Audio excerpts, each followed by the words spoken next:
Episode की शुरुआत में हमें जिन्नू को दिखाते हैं जो कि गेट की तरफ आ गया था। वो कहता है रियल लाइफ में ये गेट तो और भी ज्यादा बड़ा है। आगे जिन्नू माइन स्क्वाड और होलिंग स्क्वाड को देखता है। इस रेड में मेन स्ट्राइक स्क्वाड में 13 ए रैंक और 20 बी रैंक के हंटर्स है। उन्हें देख के जिन्नू मन में कहता है इनके पास इतने सारे ए रैंक के हंटर्स है, मुझे लगा ही था इस गिल्ड से मुझे यही उम्मीद है जो इतने सारे ए रैंक के हंटर को गिल्ड के कमांड के अंदर रखती है। तभी आगे हम देखते हैं कि नाइट गिल्ड के सारे हंटर जिन्नू के पास आ जाते हैं। वो उसे कहते हैं आप उन डार्क सोल्जर्स को कैसे समन करते हैं? नहीं, इससे पहले हमें ये बताइए उन समन किए हुए को हम बीस्ट कह सकते हैं? उधर की एक लेडी हंटर जिन्नू से कहती है क्या आप आज की रेड को लीड करने वाले हैं? इन सब की ऐसी हरकतों की वजह से जिन्नू यहाँ पे नर्वस हो जाता है। तभी वहाँ पे एरिम आ जाती है। वो सभी हंटर से कहती है तुम सभी मिस्टर संग को परेशान करना बंद करो। एरिम जिन्नू से कहती है मेरा नाम जंग एरिम है और मैं नाइट गिल्ड के एक इलेक्ट स्ट्राइक स्क्वाड की मेन हीलर हूँ। अब आप लीड कर रहे हो और मैं मेन हीलर हूँ, तो हमें कोशिश करनी चाहिए कि हम साथ रहे। आप इस बारे में क्या सोचते हो? तभी वहाँ पे जोंगसू आ जाता है। जिन्नू से कहता है क्या आपने इन सभी को कुछ भी नहीं बताया? जोंगसू कहता है माफ कर देना, मैं अभी बता देता हूँ। जोंगसू सभी हंटर से कहता है मैं पार्क जोंगसू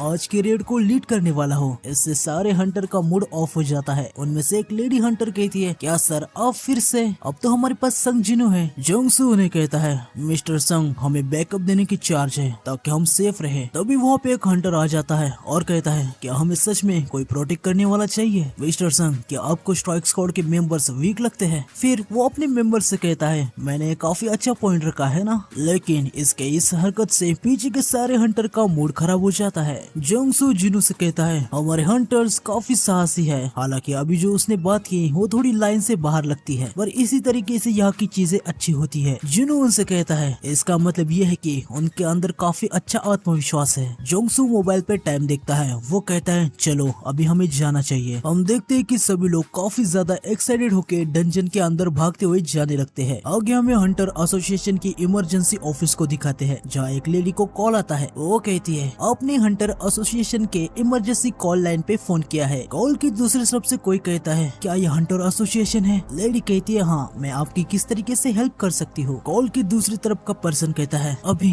मैं स्कूल में हूँ और यहाँ बाहर मॉन्स्टर्स है। ये सुन के वो लेडी काफी ज्यादा हैरान हो जाती है। वो मन में कहती है बाहर, तो इसका मतलब ये तो नहीं कि डंजन ब्रेक हो चुका है। लेडी कॉल वाले पर्सन से पूछती है आप कहाँ से कॉल कर रहे हो? आगे हमें पता चलता है कि ये तो एक लड़की है। वो डर के धीमे आवाज में कहती है मैं अभी बाथरूम के अंदर छिपी हुई हूँ, मैं अपने फ्रेंड के साथ थी लेकिन मेरा फ्रेंड। ऐसा कहते हुए वो लड़की काफी ज्यादा रोने लगती है। एसोसिएशन से लेडी पूछती है मुझे ये बताओ वहाँ पे कितने सारे मॉन्स्टर्स हैं, क्या वो आसपास है? वो लड़की कहती है मुझे नहीं पता, मुझे बस काफी सारी चिल्लाने की आवाज सुनाई दे रही है, क्या मैं भी मरने वाली हूँ? लेडी उसे कहती है शांत रहो और ध्यान से मेरी बात सुनो। हम जैसे ही हंटर को ये बात बताएंगे वो तुरंत वहाँ के लिए निकल जाएंगे। वो आपको ऐसे ही नहीं छोड़ेंगे, तो तुम्हें बस शांत रहना है। तुम समझ गई ना? वो लड़की कहती है क्या सच में? इसका मतलब ये है कि मैं बच जाऊंगी? लेडी उससे पूछती है क्या तुम्हें ये पता है कि वो मैजिक बीस्ट किस प्रकार के हैं? वो लड़की कहती है हाँ, मैंने उन्हें टीवी पे देखा है लेकिन मैं उनका नाम भूल चुकी हूँ। लेडी कहती है मुझे ये बताओ कि वो दिखने में कैसे है, वो किस प्रकार की मैजिक बीस्ट है? लड़की बताती है उनके पास ह्यूमन जैसी ही बॉडी है, उनका चेहरा भी काफी ज्यादा डरावना है और हाँ उनकी स्क्रीन ग्रीन है। ये सुन के लेडी के पसीने छूट जाते हैं। वो उस लड़की से पूछती है क्या वो कोई और तो नहीं है? तभी हम देखते हैं कि वहाँ पे एक और आ जाता है। लेडी चिल्ला के लड़की से कहती है वहाँ से तुरंत निकल जाओ, वो और तुम्हारे ब्लड को स्मेल कर सकते हैं। उतने में ही हम देखते हैं कि उस ऑर्क ने उस लड़की को खत्म कर दिया है। वो लड़की काफी ज्यादा हेल्प मांग रही थी। ये सब सुन के लेडी बहुत ही ज्यादा दुखी हो जाती है। आगे हम स्टूडेंट्स को देखते हैं और के कारण वो इधर उधर भाग रहे थे। एक और कहता है मुझे तो यकीन ही नहीं हो रहा, हमारे आधे से ज्यादा शिकार तो यहाँ से भाग गए। दूसरा और कहता है कोई बात नहीं, अभी भी यहाँ पे काफी सारे शिकार बाकी है, हमने बाहर जाने के रास्ते को बंद कर दिया है। चलो ऊपर वाले फ्लोर पे चलते हैं और उन्हें खत्म कर देते हैं। आगे हम देखते हैं कि ऊपर वाले फ्लोर पे जितने भी स्टूडेंट थे उन्होंने दरवाजे को सारे बेंच और चेयर से ब्लॉक कर दिया है। साथ ही कुछ स्टूडेंट आगे लकड़ी और चेयर लेके खड़े थे, लेकिन ऑर्क दूसरी तरफ से एक ही झटके में दीवार को तोड़ के वहाँ से आ जाता है। एक स्टूडेंट डर के मारे भागने की सोचता है लेकिन उसके सामने भी ऑर्क आ जाता है। वो ऑर्क एक ही वार में दरवाजे के सामने सारे ऑब्जेक्ट के साथ स्टूडेंट को भी काट डालता है। तभी वहाँ पे एक और कहता है चीफ मैं एक ह्यूमन के माना को सेंस कर पा रहा हूँ। चीफ और कहता है तो सबसे पहले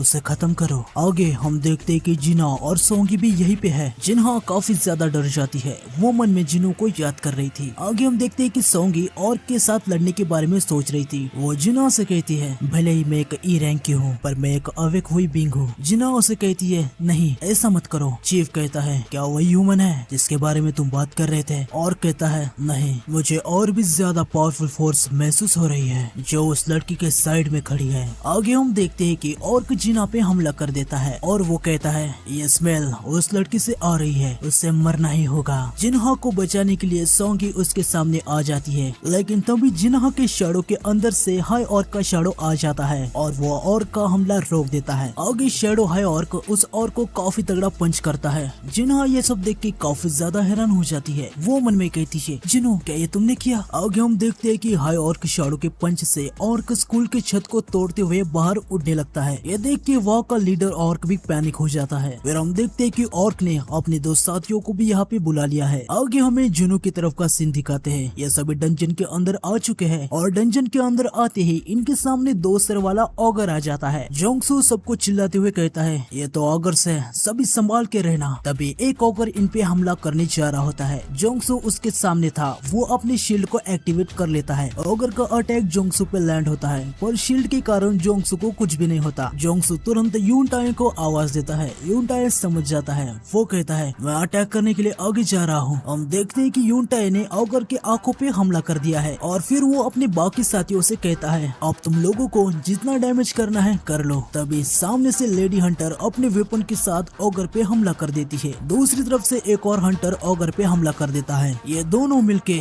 ऑगर को काट डालते हैं, लेकिन अभी भी ऑगर पूरी तरीके से नहीं मरा था। तभी पीछे से मेज हंटर थंडर और फायर मैजिक स्पेल का यूज करके इस ऑगर को खत्म कर देते हैं। आगे जोंगसू सबसे कहता है ठीक है अब सभी जन यहाँ पे आ जाओ, थोड़ा सा आराम कर लो। जोंगसू जुनू से कहता है मुझे यहाँ पे चीजें अच्छी नहीं लग रही। मैं ये बात तो जानता था कि ये रेड इतनी आसान नहीं होने वाली थी, पर मुझे ये नहीं लगा था कि अंदर आते ही हमें 2 सर वाले ऑगर से लड़ना पड़ेगा। 2 सर वाले ऑगर को दूसरे नाम से भी जाना जाता है, तुम्हें इसके बारे में पता है ना? जुनू कहता है हाँ, ग्रेव कीपर्स। जोंगसू कहता है बिल्कुल सही, ये डंजन के बॉस की मैनेजेबल गॉड जैसे है, लेकिन मेरे एक्सपीरियंस से डंजन के अंदर आते ही इनसे पाला पड़ा है, तो इसका मतलब ये है कि हमारा अनडेड आर्मी से भी सामना हो सकता है। आगे हम देखते हैं कि वहाँ पे अनडेड की आर्मी आ भी जाती है। उन्हें देख के एक हंटर कहता है आपने तो इसे बदकिस्मत बना दिया, वो तो सच में यहाँ पे आ गए। अब हमें क्या करना चाहिए? क्या हमें अटैक करना चाहिए? लेकिन आगे हम देखते हैं कि वो अनडेड पीछे जा रहे थे, वो कुछ भी नहीं कर रहे थे। ये देख के एक लेडी हंटर कहती है उनमें कुछ तो गड़बड़ लग रही है। तभी उसके साइड का एक हंटर कहता है वो लोग पीछे क्यों हो रहे हैं? आमतौर पर वो देखते ही हमला करते हैं, इन्हें देख के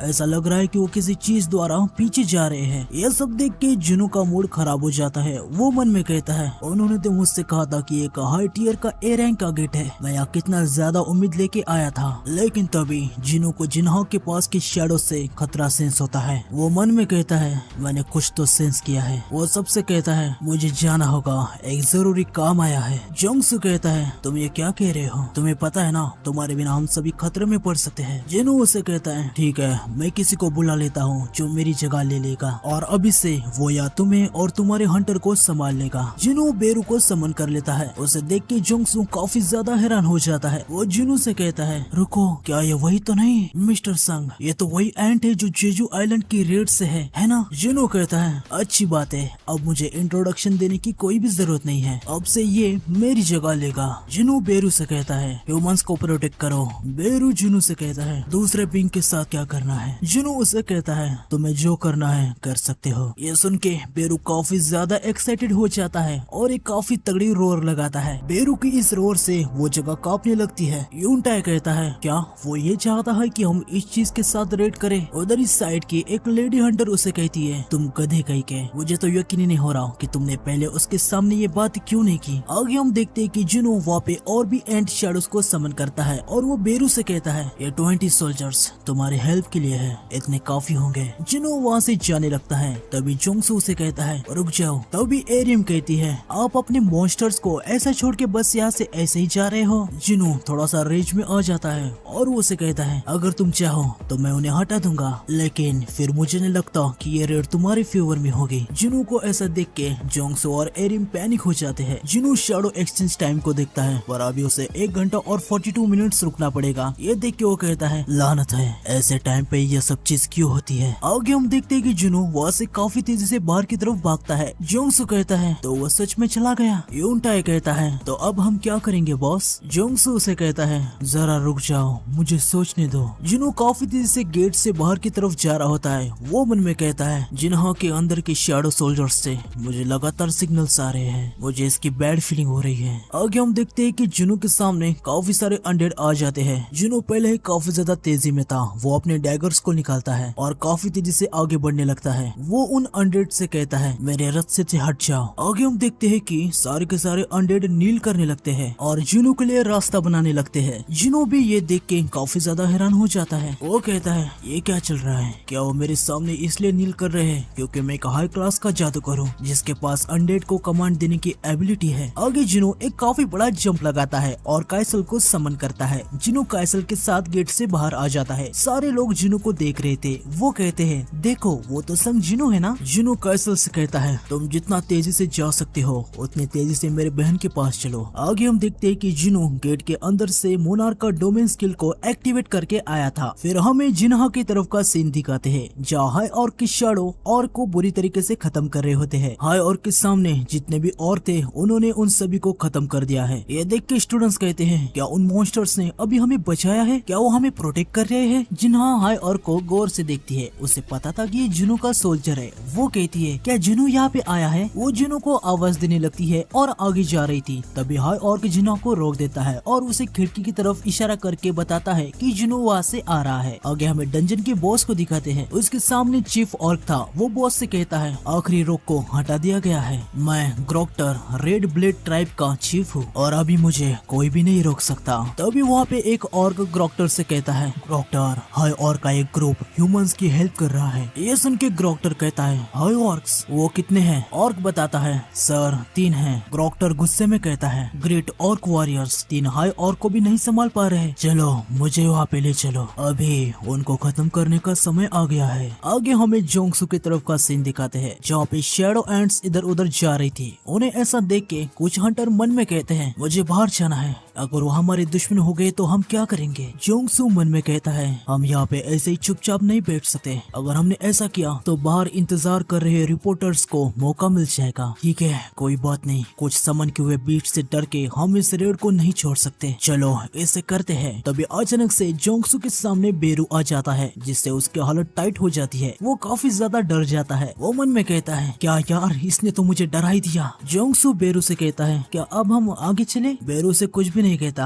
आगे हम देखते हैं कि बेरू काफी तेजी से वहाँ से जाता है और तुरंत ही काफी तेजी से वापस भी आ जाता है। इससे एक बार फिर जोंगसू काफी ज्यादा डर जाता है। हम देखते हैं कि बेरू जोंगसू को कुछ देता है। फिर बेरू अपने साथियों को बुलाता है और आगे बढ़ने लगता है। यूनटाई और एक हंटर जोंगसू के पास आ जाते हैं। यूनटाई जोंगसू से पूछता है बॉस अब ठीक तो है ना। साइड वाला हंटर कहता है बॉस क्या सच में हम उन बंदों को रास्ता लीड करने देने वाले हैं। डर के मारे जोंगसू के पसीने छूट रहे थे। वो उनसे कहता है मैं ठीक हूँ। जोंगसू सारे हंटर से कहता है पहले इसे देखो। हम देखते हैं कि बेरू ने एक हाईएस्ट नाइट के सर को जोंगसू को दिया था। जोंगसू सबसे कहता है देखो ये तो डेथ नाइट का सर है ना। उसने हाईएस्ट रैंक्स में से एक को मारा, वो भी कुछ सेकंड्स में। मैं सोच भी नहीं सकता कि वो कितना ज्यादा स्ट्रॉन्ग है। हाईएस्ट रैंक के बीच काफी कीमती एसेंस स्टोन को ड्रॉप करते हैं और तुम सभी को तो पता है वो कितने ज्यादा कीमती होते हैं। क्या अभी भी कोई बाहर जाना चाहता है। आगे हम देखते हैं कि सारे हंटर आगे जाने लगते हैं। यूनटाई कहता है बॉस अब क्या कर रहे हो, अगर आप ऐसे ही खड़े रहोगे तो पीछे रह जाओगे। तो आज के एपिसोड में बस इतना ही। मिलते हैं नेक्स्ट एपिसोड में। नेक्स्ट एपिसोड आएगा कल, तो चैनल को सब्सक्राइब कर देना और बेल आइकन को दबा देना।